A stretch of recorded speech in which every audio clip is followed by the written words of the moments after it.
How many dead animals behind you when we watched ESPN? Just 3 behind me. What is the big, gigantic thing right above the fireplace? Yeah. What is that? That's an elk. That's an elk? Yeah, you did say elk. Yeah, okay. Wow, okay, thing's huge. Now to the second most pertinent thing, that wood-burning fire. Are you kidding me? I mean, what's the key to getting that thing roaring the way you did? I got a special little technique.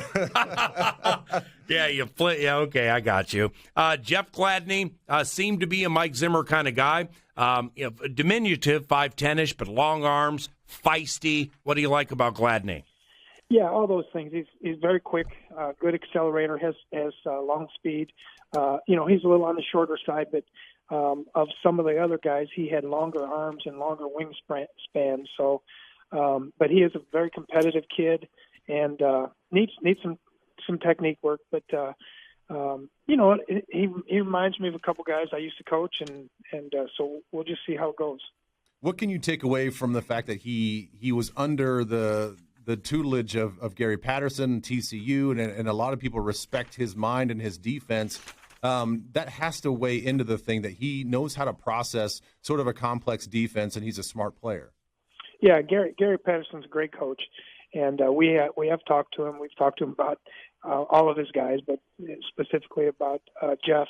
And he raved about him, said a lot of great things about him. And the funny thing was, when we're getting ready, we got him on the phone, and he said, "I've been waiting for you guys to call."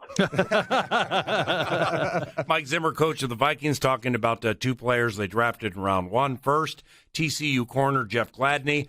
They also got LSU wide receiver Justin Jefferson. Charch, either one of those players. What's up? Well, one last thing on Gladney before we turn to Jefferson for a minute. What I liked is that it feels like he's perfectly okay with contact. He doesn't avoid contact. He plays the press fine. He seems like somebody that you don't have to worry about whether or not he's going to shy away from contact. No, he's a competitive. Sometimes too competitive. He got in a fight against, I think it was Texas or somebody. He got in a fight in that ball game. Who was it? Baylor, maybe. Yeah, one of the receivers there from Baylor. He got bigger guy and he got in a fight with him. So he's one of those kids that doesn't want to back down. Justin Jefferson. Now, not that my opinion matters, and I'm not a big mock draft guy, but I would have bet money he was going 21 to Philadelphia. He didn't, and he was available, and you guys swooped in at 22. What do you like about Justin Jefferson? Yeah, we really, really liked him. Gary Kubiak thought he was one of the top receivers in the draft, obviously, and he plays all the different positions. His offense is very similar to a lot of the pro style offenses. He can line up in the slot. He can line up outside. You can move him in a lot of different areas. And really, quite honestly, we tried to move up and was hoping that he would be there. And then, like you say, Philadelphia took Rager, and so we were able to get him.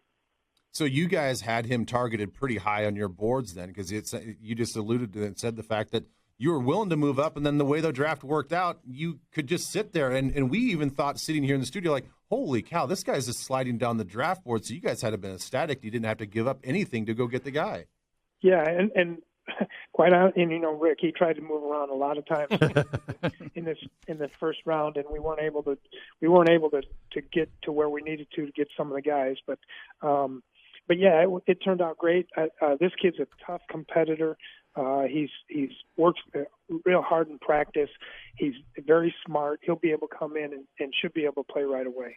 Zim, in this shutdown, there are people who are like hoarding toilet paper and disinfectant and stuff. Spielman's hoarding picks. I mean, seriously, what's he trying to do? Get to 20?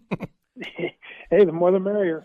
Because now we have some draft power to move up and move back and do some different things and kind of go get the guys we want to get. So I think all that stuff will be good for us tomorrow and Saturday. So what you're saying is, with all that stuff, there is a definitive plan that may be unfurled tomorrow. I don't know. I mean, it's a big day tomorrow, isn't it? Yeah, it's a huge day tomorrow. We got to find some more starters. Hopefully we can move around and go get some guys that we really target, and hopefully they can come in and play real well for us. Is Kentucky Eastern time? Yes, sir. It's past midnight here. Well, time for two more. 12-16 at the ranch. Go, Charge. One last thing on Justin Jefferson, at least for me. What I loved is even when they lined him up in the slot, and he played a lot of slot, LSU had no issues with giving him deep routes out of the slot and throwing him deep balls, and he would come up with a lot of contested deep catches as well. Yeah, he really is good on contested catches. He's a very competitive kid that will go up and get the football, and yeah, from all spots he runs all the different routes.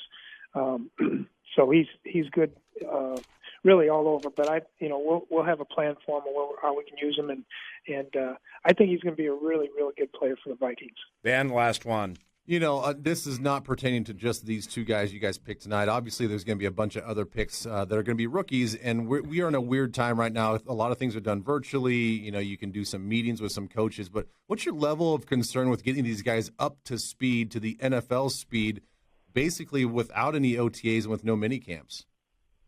Yeah, well, Ben, back in the days, this is how they used to do it. They didn't have any OTAs or mini. They had one mini camp, and then they went. Obviously, training camp was longer, so we're kind of reverting back to some of the old times where, we got to get these guys ready to go. We've talked about it as coaches as far as, our plan whenever we do get our hands on these guys. But the biggest thing for me, because we can go through all the film and talk about all this stuff when they can learn the playbook, but at some point you got to get on the field and you got to work on your technique. And we've put together a system for our players where we're sending them technique tapes. We sent them technique tapes from our strength coach, and he can incorporate a lot of these things, what a cover two corner does, or this today is cover two, so you're going to work on these specific movements and skills and things like that. And so and we did it with all the positions. So, but for us not to be there and say, okay, you need to turn your right toe more this way or that way, or that's going to have to come when we get our hands on them. Mike, thanks for the time. Get some rest, and we'll chat in the near future. Okay. Okay, Paul. Have a good one. Yep. See you, Mike Zimmer, head coach of the Minnesota Vikings.